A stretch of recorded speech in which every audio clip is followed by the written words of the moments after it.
Thank you, Melinda, and welcome to Sports News. Two-time African champions Enyimba remain optimistic about their chances of defying all odds to overturn their semi-final first leg loss and book a place in the final of this season's CAF Confederations Cup. Coach Usman Abdallah and his boys have intensified training for the crucial encounter and believe the task can be accomplished. Enyimba will face Raja Casablanca in the second leg of the semi-final on Wednesday and need to score 2 unreplied goals after losing the first leg 1-0 in Aba.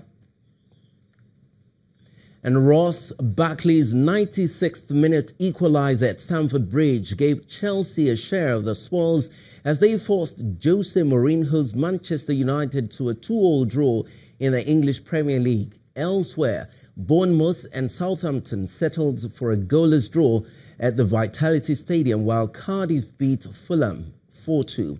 In other matches played today, Manchester City hammered Burnley 5-0 at the Etihad Stadium with goals from Sergio Aguero, Bernardo Silva, Fernandinho, Riyad Mahrez and Leroy Sané.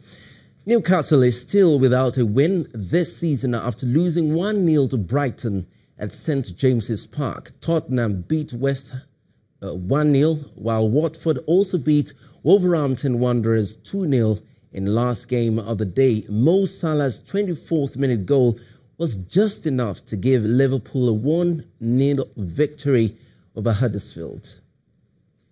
And that's all for Sports News this hour. Melinda will be back right now.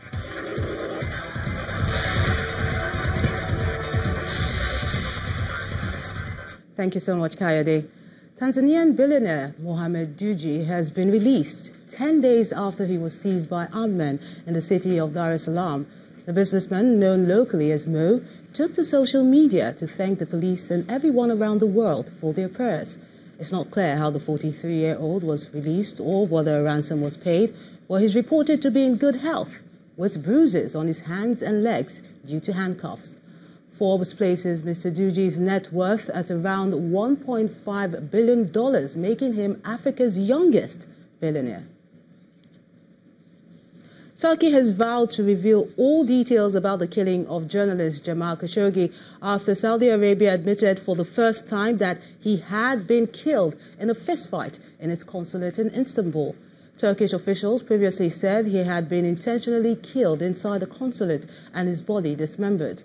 Meanwhile, U.S. President Donald Trump says what has happened is unacceptable, even though Saudi Arabia still remains a great ally. Saudi Arabia claims a fight broke out between journalist Jamal Khashoggi and people who met him in the consulate, ending with his death. The initial investigations that were undertaken by the public prosecutor in the case of the disappearance of the citizen Jamal Khashoggi showed that the discussions that took place between him and the individuals that met with him during his presence in the Saudi consulate in Istanbul led to an argument and fistfight with the citizen Jamal Khashoggi, which led to his death. May he rest in peace. The acknowledgement follows 2 weeks of denials that Saudi Arabia had an involvement in the disappearance of the prominent Saudi critic when he entered the consulate in Istanbul on October 2nd to seek paperwork for his forthcoming marriage. Riyadh says investigations are still underway and 18 Saudi nationals have been arrested. Deputy Intelligence Chief Ahmad al-Hassari and Saudi al-Qahtani, senior aide to Crown Prince Mohammed bin Salman, have also been sacked over the affair. King Salman has also reportedly ordered the formation of a ministerial committee headed by Crown Prince Mohammed to restructure the intelligence services. Meanwhile, U.S. President Donald Trump says the arrests are an important first step and praised the kingdom for acting quickly. He added that the official explanation is credible, despite many U.S. lawmakers expressing disbelief over the Saudi account. Saudi Arabia has been a great ally, but what happened is unacceptable. We are going to see the They've arrested, just for the people at the table, a large number of people having to do with the event that took place in Turkey and the consulate, the Saudi consulate. And it's a big first step. It's only a first step, but it's a big first step.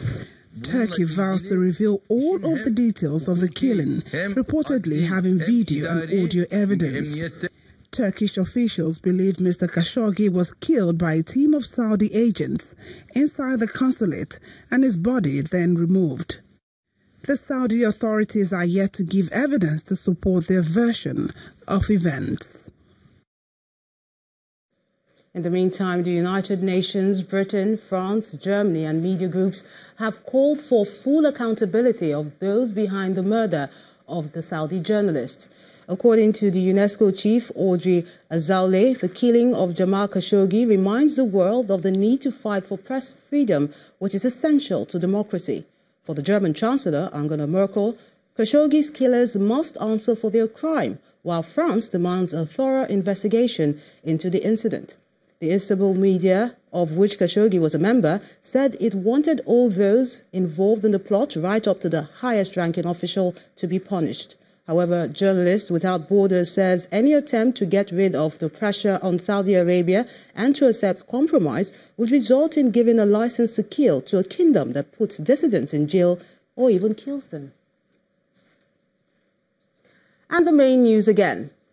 Traffic was brought to a standstill today on the Abuja-Kaduna Expressway as some APC supporters from Niger State blocked the road in protest over imposition and alleged imposition of candidates by the party's leadership.